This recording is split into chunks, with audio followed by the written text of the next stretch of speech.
are listening to the most comprehensive paranormal archive on the internet.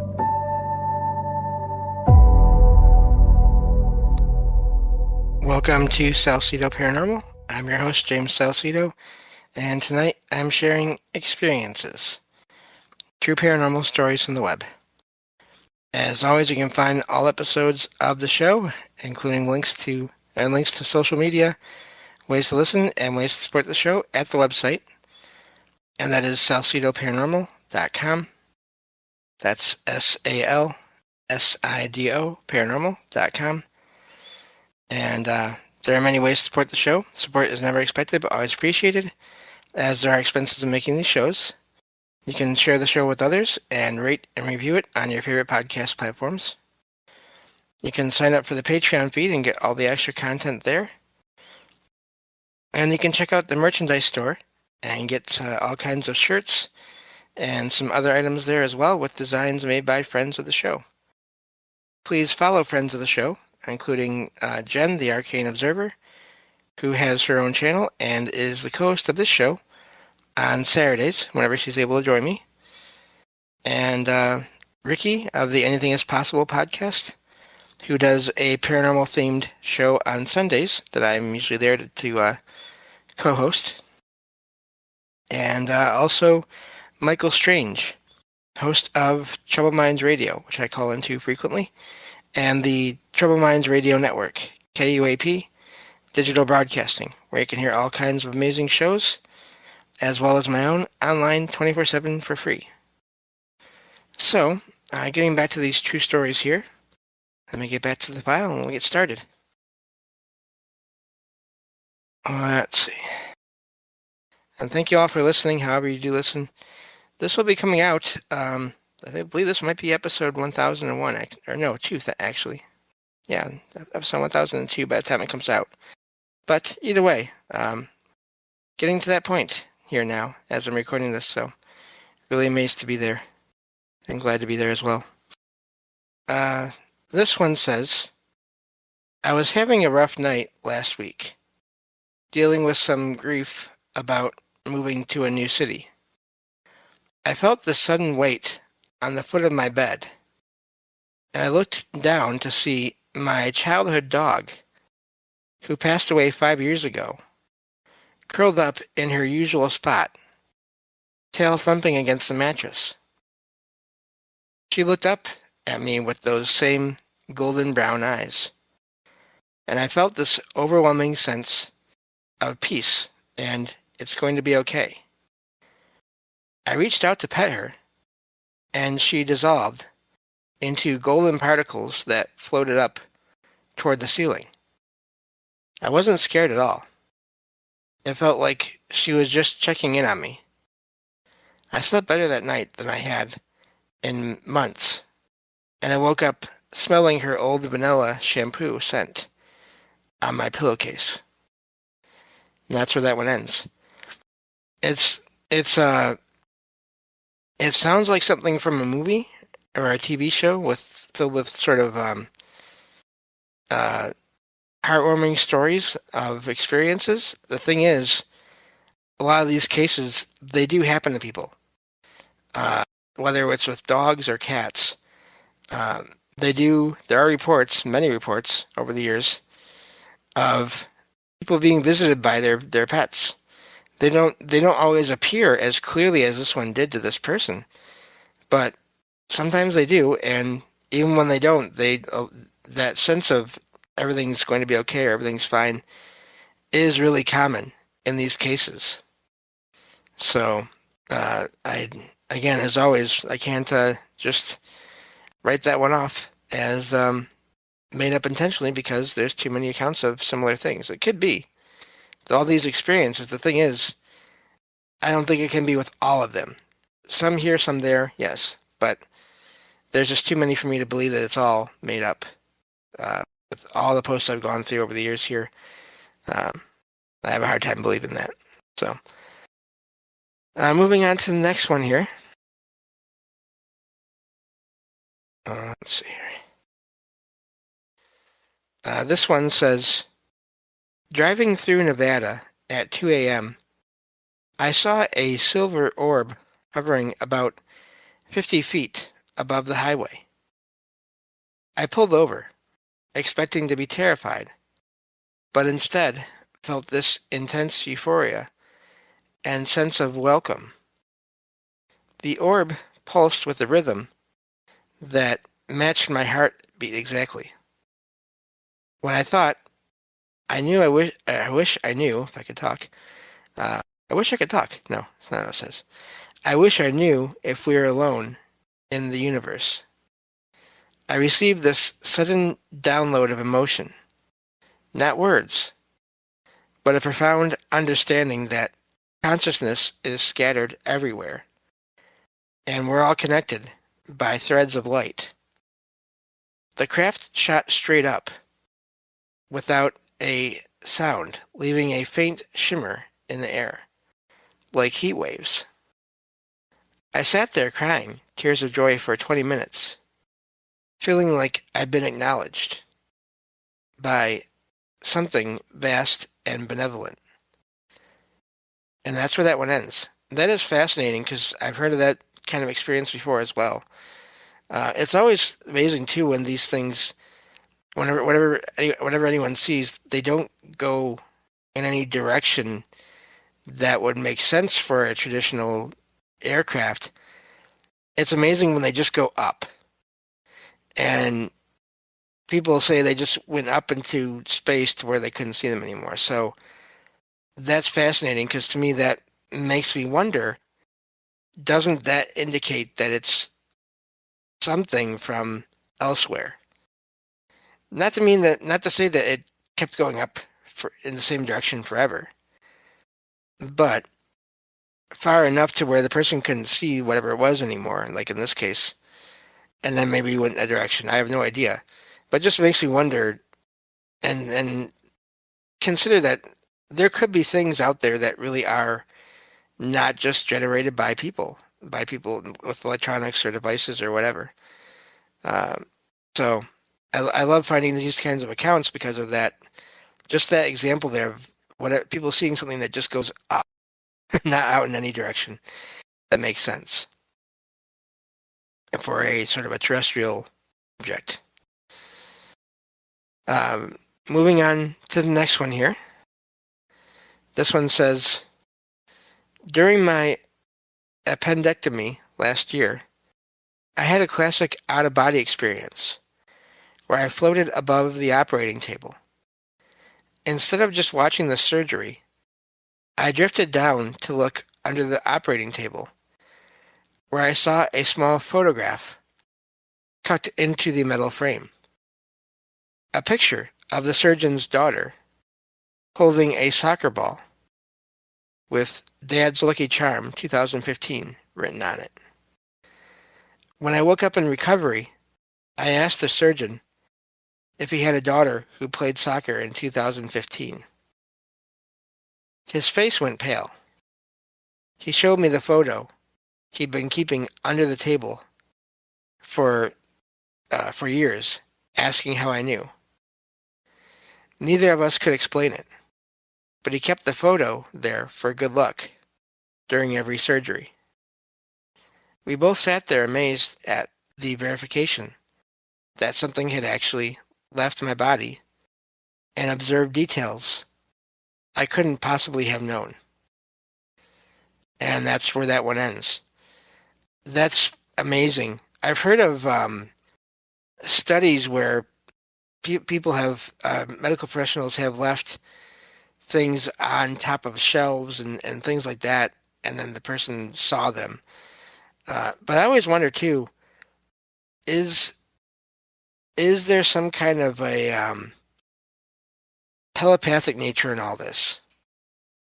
In other words, is it the person's mind connecting with not only the object that they see, but the sort of, I don't know, the energy of the person that left it behind, the object behind for them to find? Are some out-of-body experiences, and this is just a question, are they more a case of telepathy than maybe even going completely out of the body, or are those two connected at all? I guess is my question here.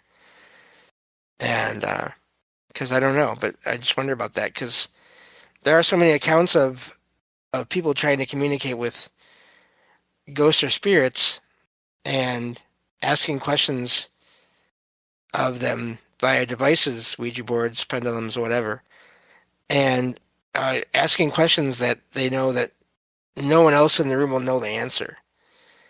And in some cases, the answer comes and it's correct. And the only person in the room that knew it was the person that knew the answer was the person that asked the question.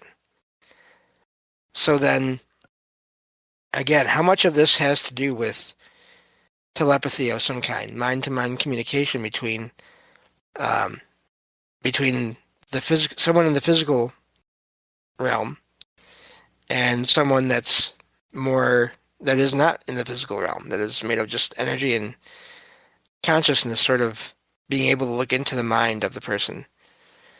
Uh, but anyway, sort of a tangent there, but that happens here and there on this show. Moving on to the next one here. This one says, hiking in the Cascade Mountains, I got turned around and realized I was out of water. A figure about 7 feet tall, wearing what looked like woven bark and moss, stepped out from behind a Douglas fir. It had humanoid features, but skin like weathered wood, and eyes like opals. Instead of fear, I felt absolute tranquility, like being in a cathedral. It gestured for me to follow, leading me to a spring I never would have found, then pointed to the correct trail home. When I looked back from the trailhead, the figure was gone, but there was fresh cedar sprigs arranged in a perfect circle where we'd stood. I felt like I'd met a guardian of the forest, rather than a monster, a being that existed to help, rather than harm. And that's where that one ends, and that one is fascinating. Because it is true, so often you hear about people who are hiking or traveling through forests, and so often it's either neutral, but also so often it's negative experiences. Uh, they get a feeling like they shouldn't be there, like they should leave, or they even see entities that are frightening to them, and then they leave. And then once they get back to a certain point, they feel like everything is okay again. This one is fascinating because it is the opposite, and it is something that I don't think can be mistaken as regular person or anything like that. It sounds like some kind of what's that word, that phrase? A good friend of the show likes primordial nature spirit, possibly. Um, Taken some kind of a form, even if it was maybe just for that time, to appear to this person, just to give them a sense of where to go. Yeah, that's something that you'll hear on Troubled Minds if you go over there and listen to that show, which I always recommend you do. So yeah, that's a fascinating experience, and I'm glad that everything worked out. And it makes me wonder how often that happened in that one area, wherever it was at. Well, actually, it does say hiking in the Cascade Mountains. And again, that goes back to mountains.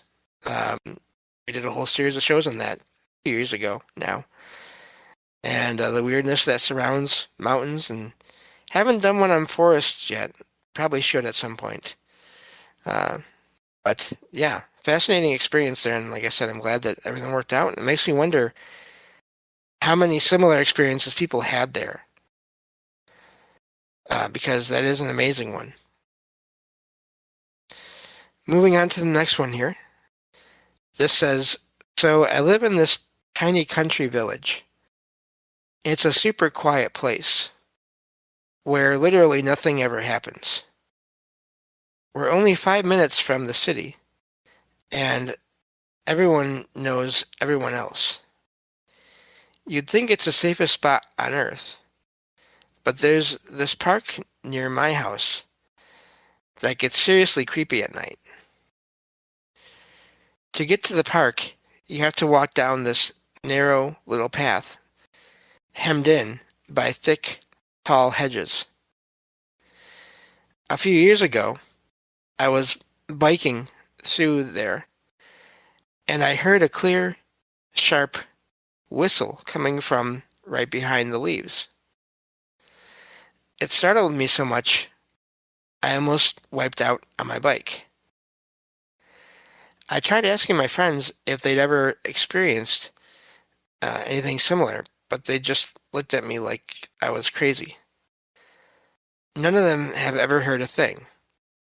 Since then, it's happened maybe 3 or 4 more times over the years. I always just ignore it and keep moving. But it honestly gets under my skin. Now, here's the weird part. There is actually enough space behind those hedges for a person to stand. But right behind them is the garden of a house where an elderly couple lives. I really don't think it's them. Why would 2 seniors be crouching in the dark at night just to whistle at people passing by? I'm the biggest skeptic you'll ever meet. I don't believe in the paranormal at all. But I seriously can't find a rational explanation for this. It feels like something is just waiting for me to pass. Has anyone else dealt with something like this? And that's where that one ends. That is fascinating. I heard of that, the whistling when it comes to Bigfoot or Sasquatch encounters in some cases, I believe, in the woods, but there's a house right behind those hedges. Not to say that Bigfoot hasn't been seen in and around people's yards. It could still be that. But yeah, it's fascinating that it's only happened a few times, and even though the person goes through there multiple times, and that there is enough space for someone to be there, but they never see anything, apparently. And always comes from behind these hedges, which would not, I'm guessing, would not be very tall. Makes me wonder if some kind of fae or fairy or little person, little folk experience possibly as well. But and I wonder if anyone else in the area has had that experience, but they don't want to talk about it. Not necessarily the person that made that post, not necessarily their friends, but just other people in the area. How often does it happen to just everyone that passes through that area? And is that sense of an area being creepy, is that some kind of energy being given off by whatever is causing the whistle, or vice versa? Of course, here nothing but questions, and sometimes patterns. That's about it. Moving on to the next one.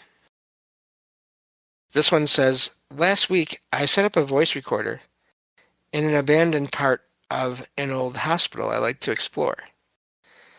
I wanted to see if I could pick up any sounds without being there myself. When I listened back, there were faint whispers, like multiple voices talking at once.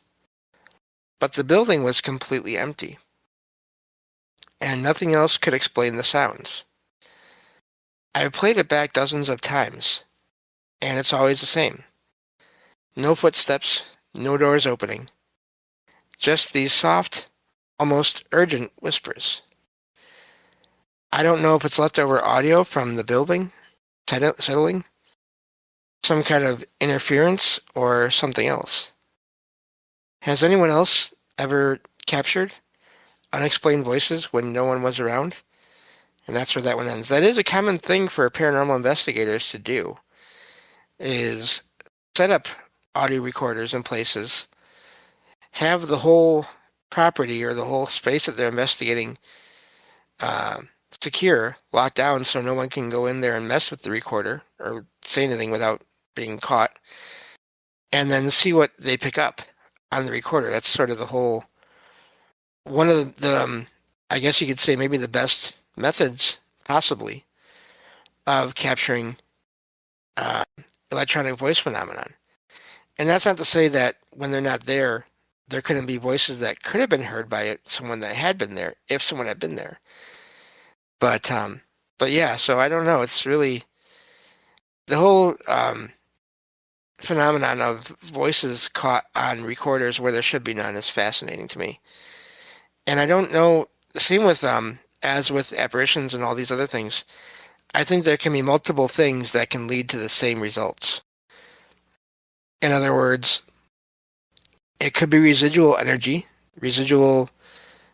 from when this hospital was in use, somehow coming across as whispers. It could be whispers from different points in the hospital. Again, residual energy fields playing out as audio.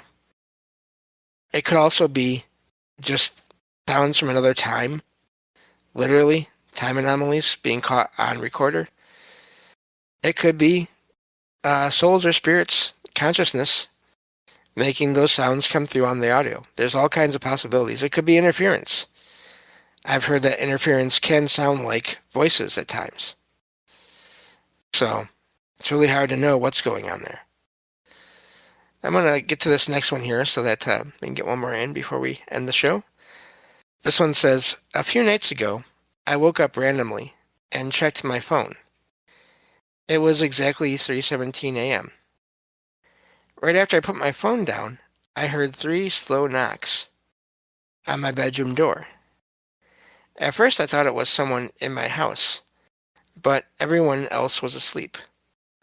The knocks weren't loud, just slow and deliberate, like someone standing right outside the door. I waited a few seconds and asked hello, but no one answered. I opened the door and the hallway was empty, or completely empty. I even checked the rest of the house and everyone was still asleep. The weird part is my dog was awake and just staring at the hallway, but he wasn't barking or moving, just watching.